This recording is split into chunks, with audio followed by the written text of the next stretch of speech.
Olá, prezado concurseiro, prezada concurseira que está aí do outro lado da telinha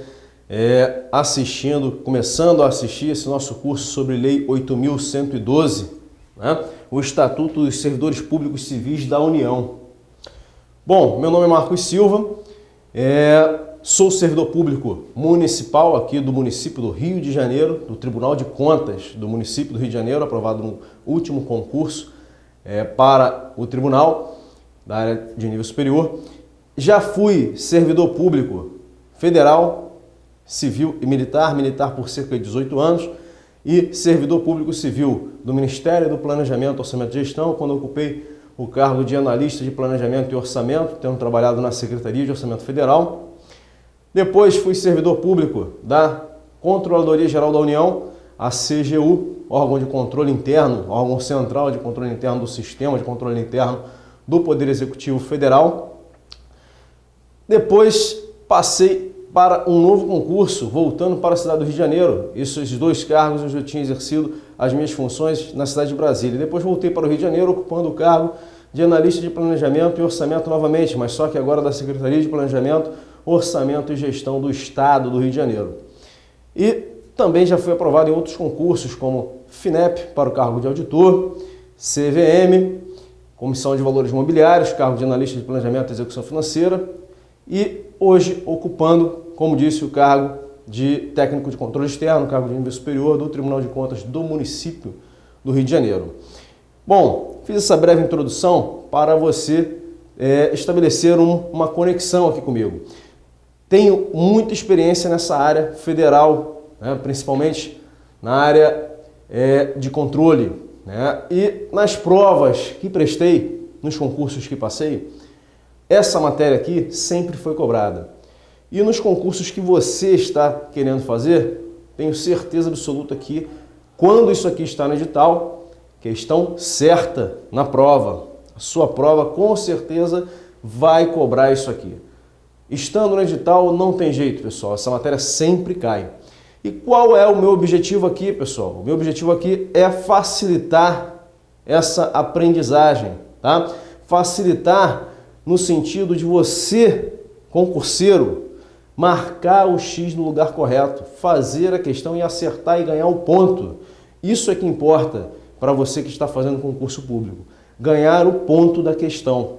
O que faz você passar não é ter maior conhecimento, é ser doutor, ser mestre, ter vasta experiência, profunda experiência em determinada matéria, mas sim a experiência e o conhecimento necessário para fazer os pontos necessários para ser aprovado e classificado. Ok? Então, estamos aqui com o nosso tema, né? Lei 8.112, que é o Estatuto dos Servidores Públicos Civis da União. Já fiz uma breve apresentação pessoal para vocês, né? Vou falar agora aqui sobre um pouquinho do planejamento do estudo para concursos. Primeiro passo, pessoal, você que está estudando aí para qualquer concurso que cobre essa matéria, seja qualquer concurso, tá? Isso vale para todos. Isso vale até para o estudante que vai fazer a prova do Enem, para o advogado que vai fazer a prova da OAB, para qualquer um. Estudo, necessariamente, precisa de um planejamento. E qual é o papel do planejamento no estudo para concursos públicos? Fundamental. Fundamental. Você tem que organizar o seu tempo, você tem que direcionar o seu estudo para o concurso que você quer fazer, distribuindo de forma uniforme, né, o tempo para as matérias, para o estudo, o tempo que vai ser dedicado para o estudo de cada matéria. Isso sempre se reflete na hora da prova. Uma prova que tenha peso 2 na matéria de direito administrativo, por exemplo, e peso 1 na matéria de direito constitucional, requer que você dedique o tempo em dobro ao estudo de direito administrativo, em regra, né, do que em relação ao direito constitucional. Por quê, pessoal? Essa proporcionalidade que existe lá no edital é praticamente certo que ela se reproduza na hora da sua prova. E se isso acontece, nada mais justo, nada mais correto que você também, na fase de planejamento, dedique o seu tempo, distribua a sua disponibilidade de acordo com essa proporção. Isso é um dos segredos, tá? Então, planejamento do estudo, tá? Resolução de exercícios de provas anteriores, é o que a gente vai fazer aqui também ao longo da exposição teórica da nossa matéria. A gente vai começar varrendo a Lei 8.112, do seu artigo 1º até o último artigo da lei, e pontuando, quando necessário, com questões anteriores de concursos públicos. Tá? As bancas aqui a gente vai usar questões da FCC, questões da CESP, questões da ESAF, questões de quaisquer bancas que tragam questões que sejam interessantes para você ter uma noção de como isso é cobrado em prova.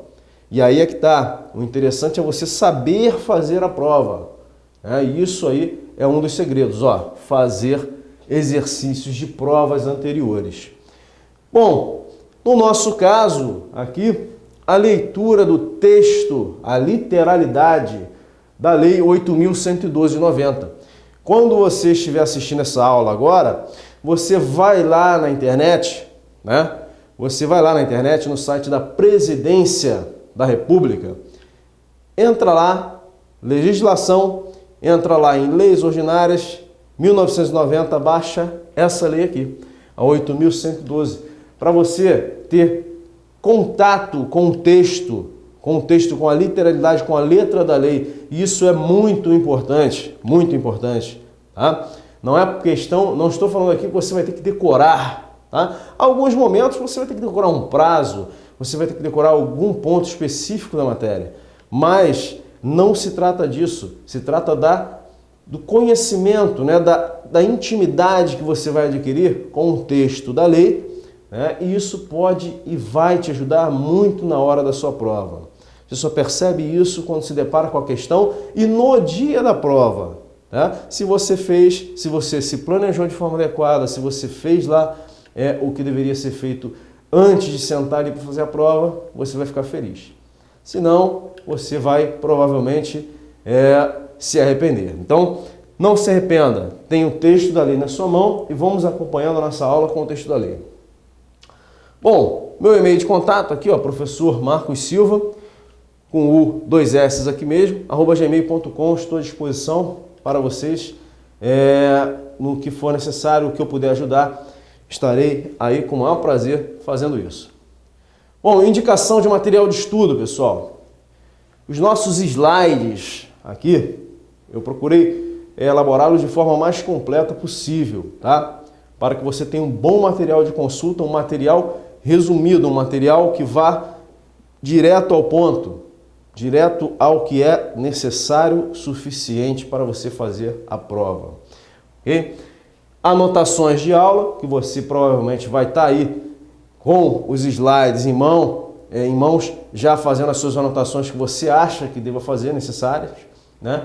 Então, essas anotações são importantes, principalmente nas vésperas da prova, naqueles 15 dias, naqueles 20 dias anteriores à sua prova, que você vai ter que fazer aquela revisão, e não é só da Lei 8.112, do direito administrativo, do direito constitucional, mas sim de uma série de outras matérias. Então, como é que você faz a revisão? Você faz baseado nos resumos que você aprontou durante aquela fase toda de meses e meses de estudo. Você não vai, naqueles últimos 15, 20 dias que você separou para fazer a revisão, ler todos os livros, ler tudo novamente. Não é possível, isso não é possível. O que é possível e o que é correto, você ir aos seus resumos, você consultar aquilo que você achou que é mais importante, que merece uma atenção maior sua, ok? Então, slides e suas anotações de aula. Como eu falei, o texto, né, da Lei 8.112 e o apoio de um livro. Livro, pessoal, vários e vários sobre o assunto. É um assunto extremamente explorado nos livros, principalmente de direito administrativo, né? Posso indicar aqui vários e não terminaria essa aula listando a quantidade de livros sobre a Lei 8.112. Mas posso falar aqui para vocês que podem consultar qualquer livro de renome, por exemplo, Maria Silva, Daniela de Pietro, né?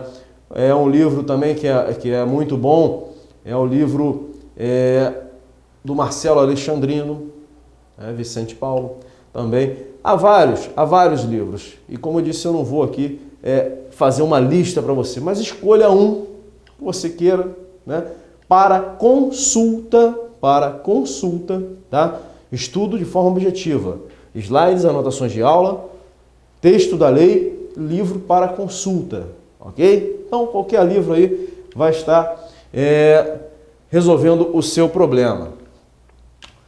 Esse é o nosso objetivo, fazer a prova e gabaritar todas as questões. Bom, Marcos, você não está sendo exagerado nesse objetivo? Não, pessoal, olha só. Eu, quando estudo para concurso, quando vou me preparar para fazer algum concurso, eu estudo para gabaritar todas as questões. É óbvio que a chance disso acontecer é a menor, né? Menor, muito pequena. Você gabarita tudo, é pequena. Mas se você tem como alvo, como objetivo, gabaritar todas as questões, se algo der errado na hora da sua prova, e você não gabaritar todas as questões, você pelo menos vai ficar ali perto. Você vai ficar nos 90%, você vai ficar nos 80%. Ou seja, você vai ter uma pontuação que vai garantir a sua classificação. Então tenha sempre como objetivo, se há 10 questões na sua prova, que você tenha como objetivo acertar 11, tá? Exagerado assim, mas que você tenha como objetivo acertar 11, mesmo que haja 10, porque se você errar 2, você acerta 9. Então pense sempre assim, pense em gabaritar todas as questões. E dentro aqui do possível, no nosso curso, vou prepará-los, vou dar os instrumentos necessários para que você, eu sou um facilitador, tá? Depende muito mais de você para alcançar esse nosso objetivo, gabaritar todas as questões da prova, ok? Bom, começando o nosso estudo aqui da Lei 8.112, vamos lá, artigo 1º da lei. O que diz o artigo 1º da lei? Esta lei institui o regime jurídico dos servidores públicos civis da União, das autarquias, inclusive as em regime especial, e das fundações públicas federais. Pontos importantes aqui no artigo 1º, tá? Regime jurídico. Regime jurídico. Quais são as características desse regime jurídico? Regime jurídico, relação entre servidor e Estado, né? Que no caso aqui representa o patrão, né? Servidor-Estado. Então, regime jurídico, ele tem características, tá? O regime jurídico da Lei 8.112 é o regime estatutário. Ele não é um regime contratual, ele é um regime estatutário. Por isso que se chama a Lei 8.112 de estatuto, tá? É um regime estatutário. Ele é um regime de direito privado, Marcos? Não, não. Ele não é um regime de direito privado, como um empregado de uma empresa assina um contrato com a empresa, um contrato de trabalho, e esse contrato é de direito privado. Aqui não, ele é estatutário e é um regime de direito público, regime jurídico de direito público, que estabelece a relação entre servidor e Estado do outro lado. Como eu disse, ele não é um regime privado, ele é um regime estatutário e também é um regime de natureza legal, porque é baseado em lei. É simples, tá? Lei 8.112, regime estatutário, regime de direito público baseado em lei, regime legal. E é unilateral. Um contrato de trabalho, uma pessoa com uma empresa privada, ele é um contrato bilateral, né? Aqui não, aqui ele é um regime jurídico unilateral, tá? Estado tem um papel principal nessa relação jurídica entre servidor e Estado. Então, regime jurídico dos servidores públicos civis. Servidores públicos civis de todos os entes? Não. Servidores públicos civis da União, das autarquias, inclusive as autarquias em regime especial, tá? E das fundações públicas federais, ok? Então, primeiro ponto importante aqui, ó, pessoal, ó, observação. A lei é federal, tá? Ela tem abrangência somente no âmbito federal, no âmbito da União. Ela não é uma lei nacional. Lei federal é aquela que se aplica à União, lei nacional se aplica a todos os entes, tá? Então, ela é uma lei federal. Ela tem abrangência no âmbito da União. Contudo, Distrito Federal apresenta uma situação peculiar. O Distrito Federal é um ente anômalo dentro da nossa federação, né? A gente tem a União, tem os estados, tem os municípios e tem o Distrito Federal, né? Ente anômalo. Bom, o Distrito Federal, ele utiliza a Lei 8.112, né, na relação com os seus servidores. Tá aqui, ó, utiliza para seus servidores. Por quê, pessoal? Porque o Distrito Federal ainda não elaborou a sua própria lei. Então, enquanto o Distrito Federal não elabora lei própria, ele utiliza a Lei 8.112. No regime, na relação entre servidores públicos civis do Distrito Federal. Nessa relação, a Lei 8.112 é utilizada.